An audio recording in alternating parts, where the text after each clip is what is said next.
This is me, 3 years old, and as you can see, looking at my nipples, they are not the perfect textbook, flat, dark, and hard nipples that you might see on any movie stars, on the TV shows, in the magazines. They are not that. This is because I had gynecomastia. And believe it or not, 60 to 90% of newborns are born with it. This drops to 50 to 60% in adolescence and drops down into adulthood unless you are one of the unlucky few for which it does not. And that was me. I remember seeing my doctor when I was 13 years old. I was self-conscious because my nipples were puffy compared to a lot of my friends. Whenever we had to take our shirts off for swimming sports days, anything like that, I was completely self-conscious and it really sucked. So I went to see the doctor and he said it was normal, I was going through puberty and that one day this would go away. I waited patiently throughout my teens, and by the time I was 20 years old, as you can see in this photo, it had not gone away. So gynecomastia, more commonly known as gyno, is defined as a benign proliferation of male breast glandular tissue, which is usually caused by an imbalance in estrogen and testosterone activity. As a male, you are either lucky enough to not have it at all, or you are like me and you were unlucky enough to have it and be prone to it increasing in size. And this is where my story begins. If you have been following me for a long time, you will know I really messed up my life.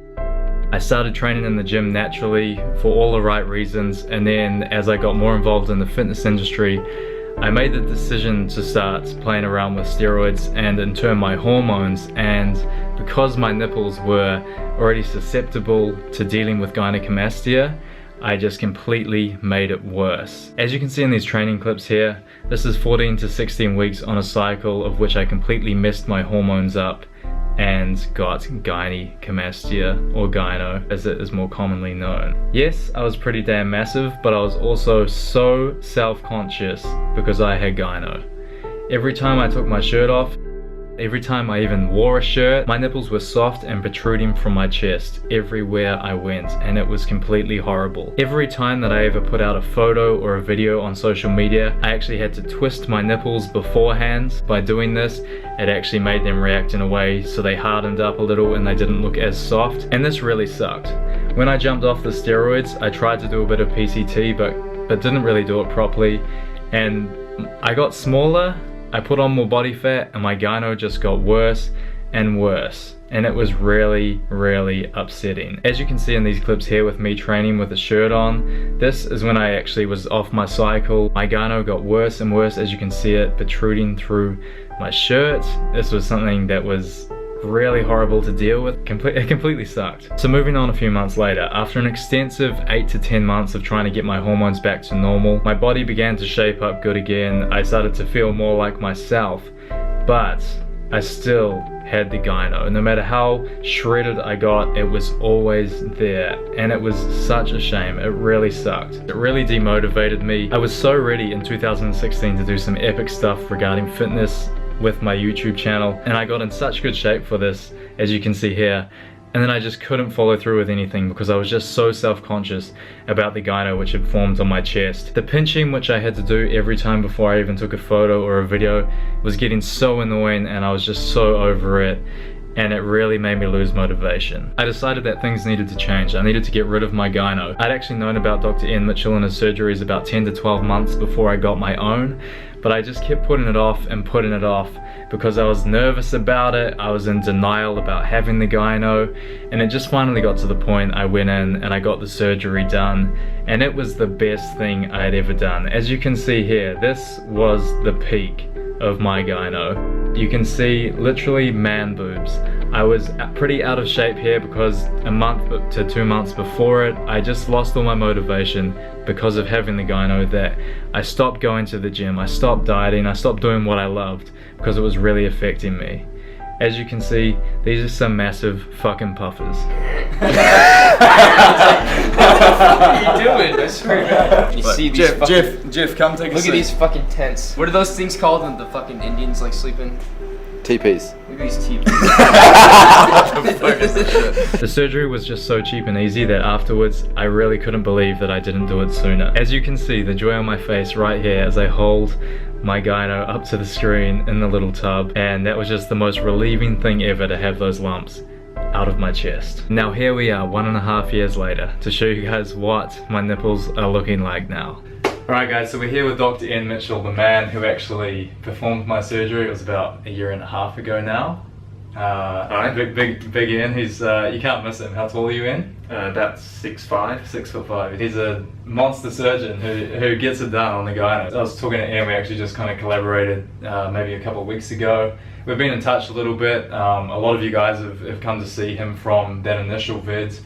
You guys know the one. I got the surgery done, and it's been crazy, man. I mean, you've known from people coming to get the surgery, and yeah, a lot of people have seen your videos, and they come and see you as a result. like for me, that was a life-changing surgery. That was you know what you did, because Ian, he charges probably about a fifth of what a lot of Somewhere around 20% roughly, or which thereabouts. is insane. Can you explain like why that is? Just because you're like specialist and well, when you have gyno surgery done, normally you have a surgeon, and the surgeon normally will quote you between 4,000 and 6,000, and then by the time you add the anaesthetist and the hospital, you're up around 9,000 to 10,000.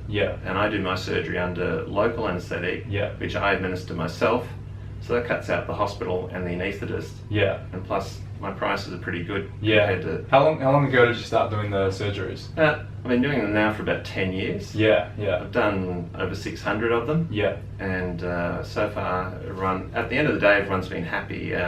Some guys have had a few little issues with healing and stuff, but at the end of the day, everyone's been happy as far as I'm aware. Yeah, for sure. Well, I can attest to that, guys, because Ian, when like I just couldn't believe, you know, you were just really like gave me your number to text you and everything after the surgery, and was just really like, if you need any help, just call me, text me. I'm here to fix things if anything goes wrong. You know, that was really cool. Like honestly, I can't thank you enough for what you did. You're really welcome. I give 24/7 access by text to all my patients. So any issues that come up, I'm there to help them. So I mean, it's just crazy, guys. Obviously, Ian's here on the Gold Coast charging, you know, like a fifth of if you going into the hospital. And I was like awake during my surgery, which you know, I thought I was a bit scared about. The thing as well, I think with the gyno stuff, it's like you're living with it, and it sucks. But then you just, I mean, I probably knew about you and your surgeries maybe a good 6 months to a year before I actually eventually got it. I was kind of like living in denial, and I was like, oh, I don't know if I want to do it. I was a bit scared, but I just honestly, after doing it, I wish I did it so much sooner.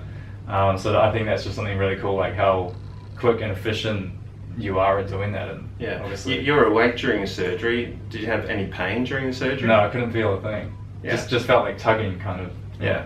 So that's why we can do it under local anaesthetic. So anyway, guys, it's been like I said, 1.5 years since the surgery. I've never actually done a video revisiting it. It's almost like when I did it, I was a bit like, okay, I'm moving forward with my life. But a lot of you guys want to see how my nipples are actually looking currently since the surgery. So I figured we'll do a video here and just kind of like show you guys kind of what's happening. And maybe you can like analyze the nips for the people. Yeah, sure, absolutely. So you've got tattoos which kind of help disguise it anyway, but you've got a line that comes under here, but it's not easy to see. I had a look at your chest earlier, and if I didn't know you had surgery, I wouldn't be looking there. If you look closely, you can kind of see a bit of a scar there, and I did say to you we could revise that scar and get rid of it, but what was your response? You said, I don't really want to do it. So with the surgeries Ian does, if there's any like excess scarring, we can fix that. You can fix it up, Scarring, I've had a few guys, a handful of guys who've had issues with scars, but most people are pretty happy with the results. Some guys, I did a guy who was in the Mad Max movie, was a movie star, Lord Humongous, and I did him just before Christmas. He was on blood thinners. He bled quite a bit, and I saw him the other day, and you cannot see that he's had surgery. So no, that's great. I mean, I can attest to guys, like the one thing, there's a little bit more scar tissue on this nipple. This is actually the first time Ian's actually seen my results since, it's been quite some time, but I'm completely happy. Like I would he said today even he could fix the scarring around here a bit more by doing a little like an incision and pull the skin and stuff. Yeah. Honestly, I just said to him, I don't even want to bother with that. Like, I'm completely happy with my results, but that's something that, with what you offer anyway, you can fix it up if anyone has any troubles. Yeah, and if anyone needs that done, there's no additional cost. Once you pay, that's it. Yeah. Anything I need to do after that, extra consultations or extra surgery or anything, it's all covered by the initial cost. Yeah, which is crazy. So basically, Ian's the man, everyone. And what we're going to do here, we're going to open up the floor on this video for questions regarding the surgery, and me and Ian are actually going to sit down this week sometime, and we're just going to sit down and answer all the questions that we get. So leave a comment below, guys. Any questions you've got regarding the surgery, the process of it, recovery time, any questions, just people are interested in pricing, everything, time like off work, and training afterwards, all those questions, we can answer all them. Yeah, beauty. So leave us your questions below, guys. We're gonna go through them this week sometime, so hit us with your questions. I mean, this is exciting for me to be back in this chair with Ian and like just kind of going over this. It's a problem that I know a lot of people, you'd know more than me, a lot of people, It's really quite surprising how common gynae is, Exactly. Or gyno. Yeah. But guys with boobs, they're very common, and usually it's either from steroids or from puberty. Yeah. So it's funny, if you've had gyno just recently in the last year or two and you're not on steroids, you need to get a workup and make sure there's nothing medically going wrong. But most guys, it's usually straightforward. We're going to end the vid here, guys. Comment below, hit us with your questions, and we're gonna do a massive Q&A for the next video on my channel, just talking about the surgery. So anything, I'm opening the floor up, hit us with questions. Peace out, and see you guys in the next one.